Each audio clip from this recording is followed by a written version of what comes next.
Ladies and gents, good evening and welcome to the March Club Night. I mean, this is a bit of a giveaway, but a little bit of preamble. Okay, some of us remember the home service light programme. No, Dad told me that. Exactly, that's right. Exactly. Two-way family favourites on a Sunday lunchtime. Yeah, that's right. Billy Cotton then. Billy Cotton, yeah, okay, Billy Cotton. And then, of course, after that, a few of us probably tucked under the bedclothes with 208 Luxembourg. And after that, of course, you would go out and buy some records, having listened to them on 208 Luxembourg. And then, of course, in 66, 67, Keynsham, Bristol, that's right. But, good evening, do come in.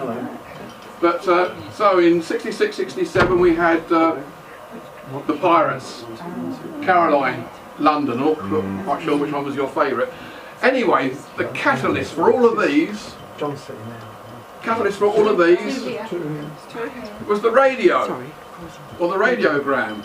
And then when you went out and bought your 45 records, or you played 78s on the radiogram, when you went out and bought your 45 records, you played them on a dance set. Right, tonight, we're in for a treat. We're going to have this wonderful talk. I know it's going to be a wonderful talk.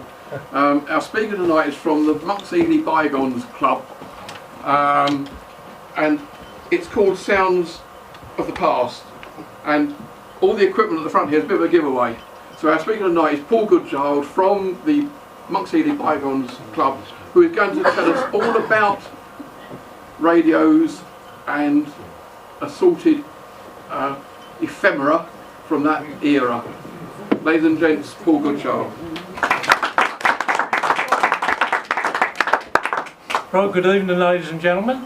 I'm going to take you right back to how I started and how I got interested in old things, which might more interest you, because in the early days I was into old cars and old tractors and things like that. Nothing like what I do now, completely different. Where I got my museum was where I was actually brought up, a village called Monks Ely. How many of you do know Monks Ely? Yeah. I was actually brought up in that village, and all my family sadly are all dead and gone now. As a matter of fact, I went to the funeral, the last one last week. But that was where I was brought up. But I will tell you how I started. I was born on the 4th of 12th 1944. I was adopted. My father was an American pilot in the war. He served in the Second World War and he went on to the Korean War. And I've recently found this out 6 years ago. And believe it or not, I never had my original birth certificate till then. So you know how embarrassing that was for me to get identification. I ain't got my adoption papers, that's all about it. Anyhow, I had very good parents who adopted me. They spoilt me wicked, because my mother had a little shop in the village where she sold sweets, fish and chips. Because she used to help myself with the sweets and the jars, you know. That's where I got all films in my mouth now. But anyhow, right from an early age, I always took interest in old things. When I was about 12 or 13, I wasn't very good at school, I will tell you that. I used to get the truancy always after my mother, but I never went to school. I did learn to read and write, and to get a living like I had. That's all I tell you. But my father, the adopted father, he couldn't read nor write, but he survived all his life like that. But I mean, I can read and write, thankfully, but I never was a school person nor a scholar. And that's why I can't adapt myself to the modern world of computers and things like that. But when you go back to what I'm doing here, that is my era, and that's what I like. I know people say things were hard years ago, perhaps they were, but I think that was a nice era, and I think a lot of your old ones will agree with me. Things were a lot different. But anyhow, when I was about 12 or 13, I lost my father my adopted father when I was 8. He was only 52, so I lost him, and my mother brought me up. And to me that was a bit of a downfall, because my father was run by a farm. And I would have been into the agricultural line, so I lost a bit of my chances there. Anyhow, I carried on. My father had a little bit of land, and with that bit of land I kept pigs, chickens and geese and things like that. Loads and loads of rabbits I kept. And I don't know if any of you know about tame rabbits. I used to keep the Flemish Giant Cross Belgium hare. And you used to have the hare for the bones and the Flemish Giant for the meat.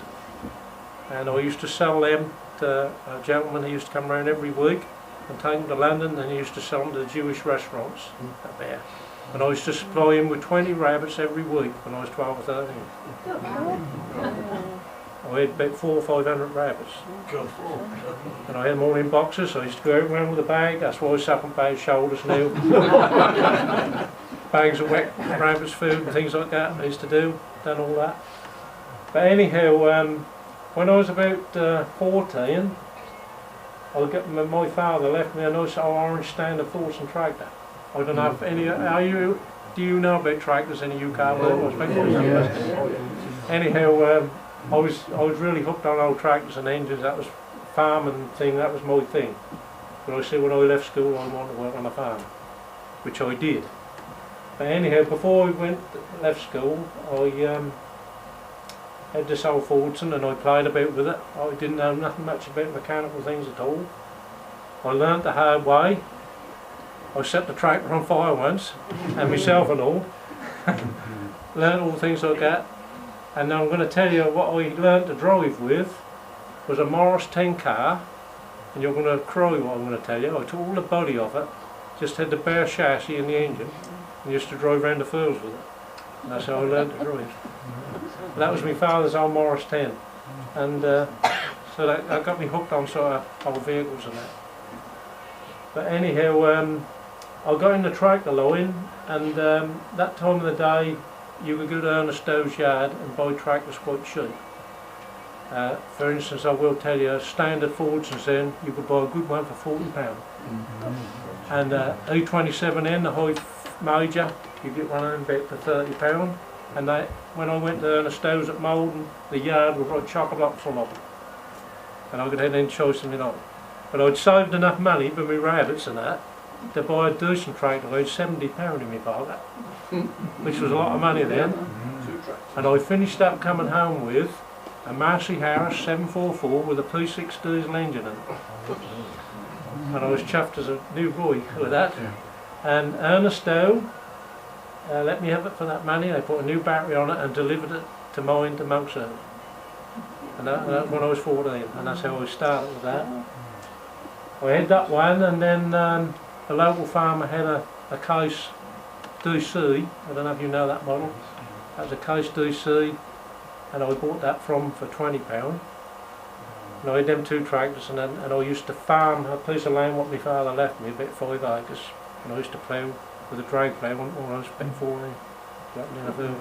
And where the land was, that you still see it amongst early now, at the bottom of the field was a hell of a drop. If brakes had gone in, I'd have gone right down the bottom of the road.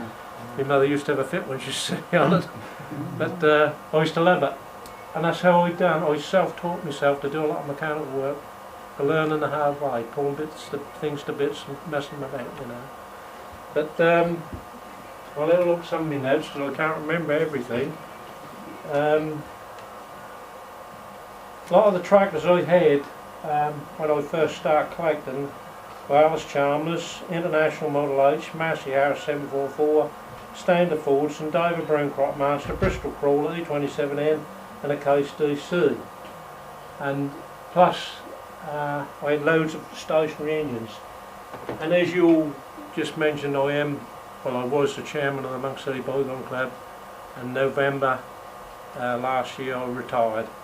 I'd done 30 years of the club. I started the club, I started at Monks Early, and they've now made me president, which is a figurehead. I don't do nothing anymore. But I wanted to concentrate my time on what I'm doing here, because I love doing it. And but I was into cars, and I will, perhaps this might interest you if I tell you what sort of cars I had. I was a real rover man and Humber. I had a Humber Super Snipe, which I bought for £260. It's a 3-speed box, column change, and had electric overdrive, lovely bench leather seat, walnut dash in the front, and lovely cocktail trays in the back, all that. And I ran that home over years, I loved it. you'd cry if you see the trailer I used to put on the back. I used to put a big 4-wheel trailer, I used to tow tractors to shows and rounds with it. I was really cruel with it really, but that was a lovely old motor. I had Rover 80s, Rover 90, Hillman Husky, do you remember the Hillman Husky? Yes. Lovely little old motor, but I did like the petrol, I drank the petrol. And I had a Hillman Minx Estate. And that had electric overdrive in it, that one if I remember right. Perhaps some of you in the cars, you might know that model better than me. The sort of 1960s model. And the biggest laugh when I bought an FX4 London taxi. And I ran that phase just with a, believe it or not, we used to go on holiday with a caravan on the back. And I used to put me for hire so I lit up as I drove in on the caravan side, everybody used to see look. But I loved that old car. They were old workers, and because I used to take my engines and tractors out, and that was an old slugger. Had the BMC 2.2 diesel engine in it. Ran that for a long while. I had a Rover 3 litre, lovely motor they were. And I'm going to make you laugh now because I put a diesel engine in one of them. I put a 2.2 diesel engine in a Rover 3 litre. When you put a 2 litre diesel engine in them, there wasn't room to put the air cleaner. So I drilled a hole in the bonnet and put a nice air cleaner with all nice and silver, and that looked like a 12-bore shotgun they sitting there. And I got pulled up with the police several times for that. They wondered why that was sticking out. I said, well, I've got nowhere else to put it.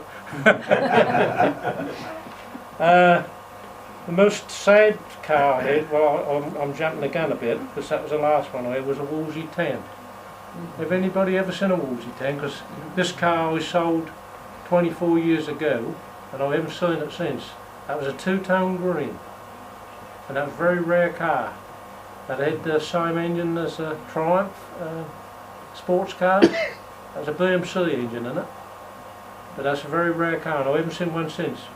I've got a picture of the Wolsey 10. So none of you know anything about that now? You don't know a Wolsey 10? Do you know what year? I wish I'd have kept it. That was about 930. What year? It might slipped into the 40s, but it was about 39, 40 I reckon, the year of it. And I couldn't find out much about it, but that was a BMC engine in it, with an SU carburetor. I spent £2,000 on that car, and this is a lot of money, and I sold it for 500 quid. That's how bad it was. I had enough of it. I'd spent so much on it. As I say, mechanical I can do, engine wise I can do, but when it comes to body and that, I can't do it. That's why I didn't keep me in the cars. But I thought I'd mention it because it is a very rare one, and I didn't know if any of you had seen it at shows anywhere, and I don't know what happened to it, because I'll tell you in a minute what about my sale.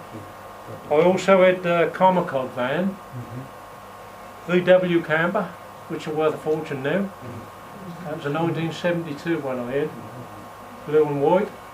I had that for ages. Bit of a gutless thing, although it was a twin carb one. That one pull a duck off a nest. Another unusual car I had was a Datsun 260Y. It was a 6-cylinder. Estate. Yeah.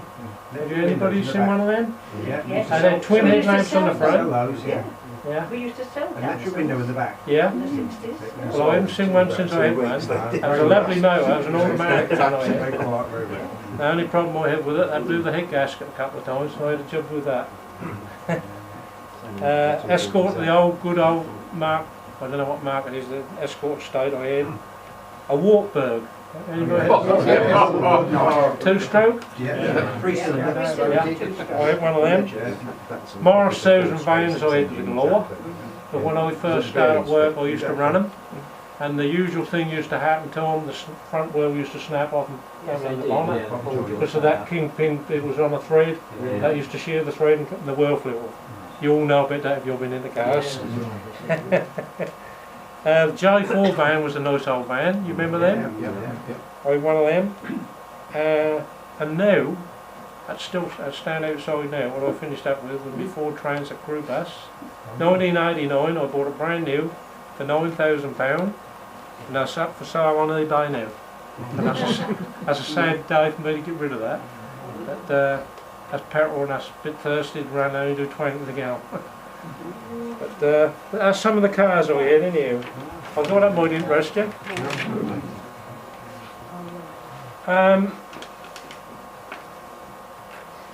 My job was nothing to do with what I do, not my hobby. I was into the groundwork, had my own digger, plant hire, my own JCB, done all that sort of thing. Done work for Anglia Water, gas, and all that type of work. Nothing to relate to what we do now. But I retired in 1960. I retired when I was 64, and I'm 73 now. And that was when I started my collection. So I've been going since then to build a collection of that. What inspired me with the collection, when I was a boy, there was a man in our village. I don't know if any of you remember Doug Watts, who had the TV shop in Sudbury. I'm going back a few years ago. Brian there, who you see there with the Hammond organs, that was his father. And his name is Brian Watts. He collected Hammond organs. That was his father at a radio television shop. Well, his brother also was into that, and he lived in the village. And I spent hours and hours with him out in his shed, and he'd be pattering about on these radio telly bits. So when I retired, I said I'd love to do something like what he used to do in the back of his shed. And I've done it. And I've achieved it.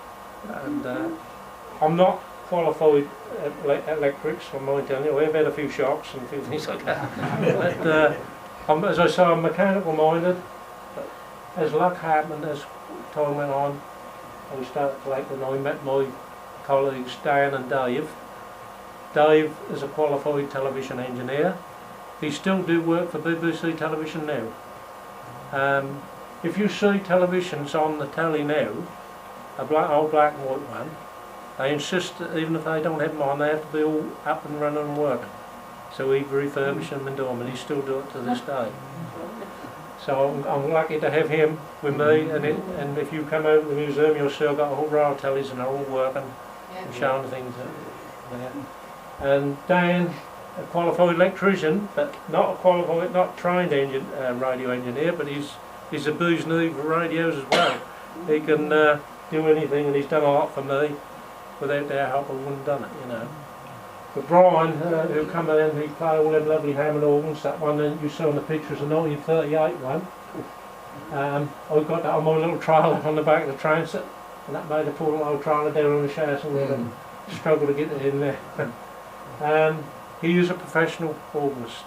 That's all he's ever done, play music all his life. And he volunteered, he'd come and play there every time I opened. He played the general public at the museum. So, as I say, without their help I wouldn't be able to do it. And as I say, we've been going, I started about 4 years ago on the museum. The Ansel Trust, who that belonged to, own a lot of churches and some of these chapels that they have. And they were kind enough to offer the building to me, but I had to wait a year before they could make up their mind whether I could have it or not. Following that, they said I could have the go ahead, I can do it. It took me 12 months of restoration inside, and to do replastering, repainting. A lot of the electrics had to be altered and all things like that in there. 12 months doing that. But over this time, the sad bit was, I was diagnosed with phosphorate cancer. And I swear to this day, if I hadn't had this to do that, I wouldn't have been here today. Because that had helped me through it all. And I think that's, I realised I've got to build up and keep that going. And that's what's helped me. So I persevered and got it going, and we got it open, and we've been going just over 2 years. And that's a bit of satisfaction for me to achieve something like that, you know. And all the money we raise, that do go to phosphorate cancer. So, what I'll do now, I'll run through some of these bits I've got there, and just run through what we've got. This is just a small amount of it. Your colleagues at the back have been to see me. I know what we've got over there. That's just a master collection. That's just a bit of a job to know what to bring to interest you, know. there's just a few. Now, I'm going to have a quiz for you. There's only one Marconi radio in here, and I want you to tell me which one it is. There's a Marconi radio in there. That's all I'll tell you. You just have a little think of it a little while, and I'll tell you in a minute which one it is. That wasn't ever sold on the market, and that's why it's hard to spot. And I'll tell you why in a minute. Well, I'll tell you which one it is. That's this one here. There's two little valves in there. To get that radio, you had 500 cigarette coupons. So you smoked yourself to death, and you got a radio. And there's two little valves in there, and there's all the original leads on there where you had the battery. But that, I don't think that was ever sold on the open market as a radio. That was given as a gift with cigarette coupons. What year was that? It's 1930. It's in the 1930s. I'm not actually sure the exact year. But, that was built by Marconi. There's a little speaker at the back, and that kind of goes up like that. Like those. Now, how many of you were in the early radios with a crystal set? Because most people had this, and you had the cat's whisker, and the earphones, and you listened to radio. This is one of the smaller models I've got. I haven't got too many of these models, but there was a lot of crystal sets made, and I don't know if you remember, you could send away for the kit in our exchange of Martin McBill Young little crystal sets and all that. But I mean, in this day, that was marvellous to hear something come through the signal like that. And then, we're going back to real early radio here, 1930s, which you had the big battery, and I still got the price on it. That was 13 and threepence. So you had to have one of them, and you had to have an accumulator to get your voltage right. Because a lot of houses obviously never had electricity, so you had to have these two items. So you can imagine that was quite an expense to buy that battery. 13 threepence was a lot of money. I don't know what the wages were then, but that's a good part of your wages, I should think, 13 threepence. That was a deluxe battery because it had the grid bias built into it. That's right. The cheaper ones, they were a bit smaller, and you had the separate grid bias battery. That's right, I have got some of the smaller ones, but I can remember as a boy even taking them to be charged myself. A lot of garages used to charge them, bicycle shops used to charge them. And what I will ask you, what I'm trying to acquire, is the original machine what used to charge them. I'd like one to have in my museum, but I haven't been able to find one yet. So if you ever hear anybody on your travels, got an accumulator charge. I used to have one. We used to charge them up for the people at the back roads who Yeah. had no electricity. Yeah. So I used to fill them up with distilled That's water right. out of a big thing, Yeah, and then put them all on. that's right. On the Saturday, I'd pick up the next one Yeah. Saturday and bring the old one That's in. correct. But you had that little handle, and that's how you carried them off. But I would like to require a charge for them if anybody here one go. Now,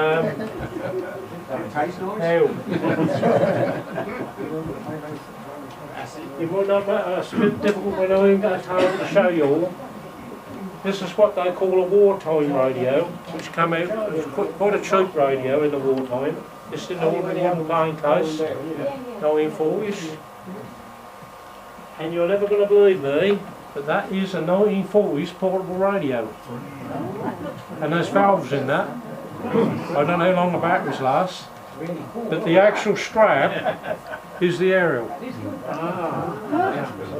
And that, What make is that one? What make is that? that's Romac. They used to sell batteries, didn't they? Yeah, that's right. A lot of these battery firms did, I've got an Ever-Ready radio, early one. Ever-Ready and Victor, and a lot of them early ones did build their own radio sets, especially in early portables. But this is fairly, a lot of people laugh at me, I don't think you would have a portable radio in 1940. Who made that one? Roman. Now, We're going to go to the gramophones now. Thomas Edison. He invented the phonograph. Now, I will tell you, originally that wasn't designed as a player. It was designed as a recorder. That'd be in an office and they recorded on it. They wouldn't play music on it. And if you hear the sound quality on that, you'll see why. Very good. Then instead of a round record, that was just ordinary cylinder like that. You slow it on the in there like that. And that played on there. And you just went the hand. That's nothing more but a clock spring in there. But I had to repair that. You just wind up like a clock. I will try and get a tune out of you later if you bear with me. But that was, as I say, that was originally, there were several different models of them. There's bigger ones, smaller ones and that. Some of them had little different shaped horns. I've got another one at home with the horn missing. Hoping to restore it and get that going as well.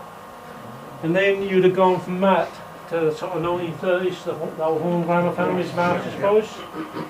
A lot of you will remember them. That is the replica of the little dog nipper and the dog on the thing.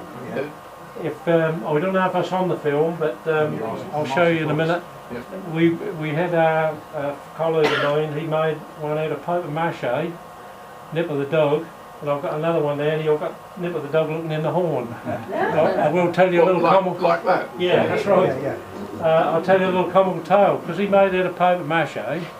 He left it in his shed in the barn for a few days and the mouse chewed it up. Oh. So he had to do it again.